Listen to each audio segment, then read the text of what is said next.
It is quite common and happens frequently that when confronted with something so undeniably beautiful or wondrous that the mind is left hanging just for a moment,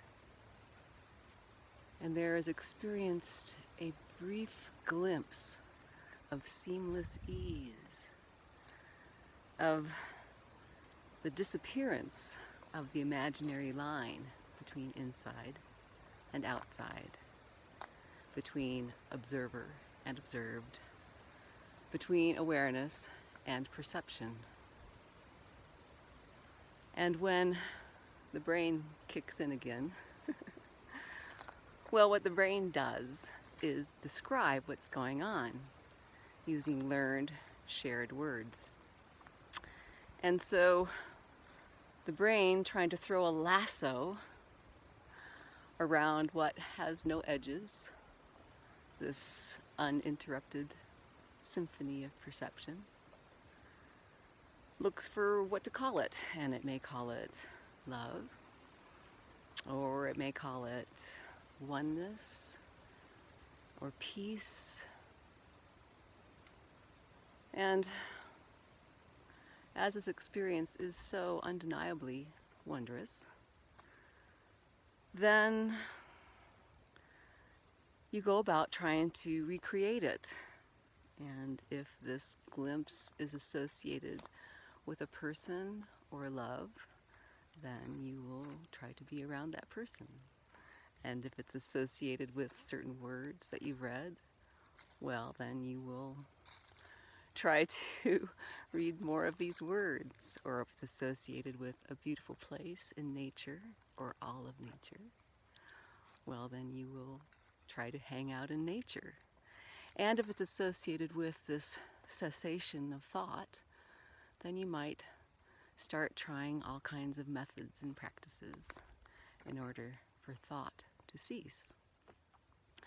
And this may just become what you do for the rest of your life, trying to recreate these moments, the big wow. And it can occur quite spontaneously. And in fact, despite all of your efforts to recreate this feeling of seamlessness, that it just happens all by itself, just like life happens all by itself, that all the imaginary lines are seen through all at once and are known and felt deeply to be made up, to be mental fabrication. And suddenly there is no line between you and the world. There are no lines between trees and sky and mountains. And this seamless ease goes continuous. And when it happened here, I called it falling into indivisibility. I called it the big wow. And it was obvious that it happened all by itself, that it was completely uncaused. And in fact, all my ideas of trying to get this just perpetuated the belief that there was a me separate from the world.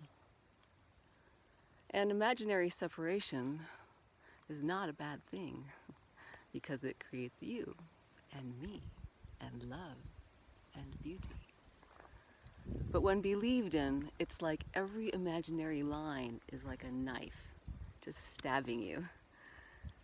And when it's not believed in, then it is simultaneously dreamlike, impersonal, and realer than real, more vibrant, more alive than you could ever have imagined before.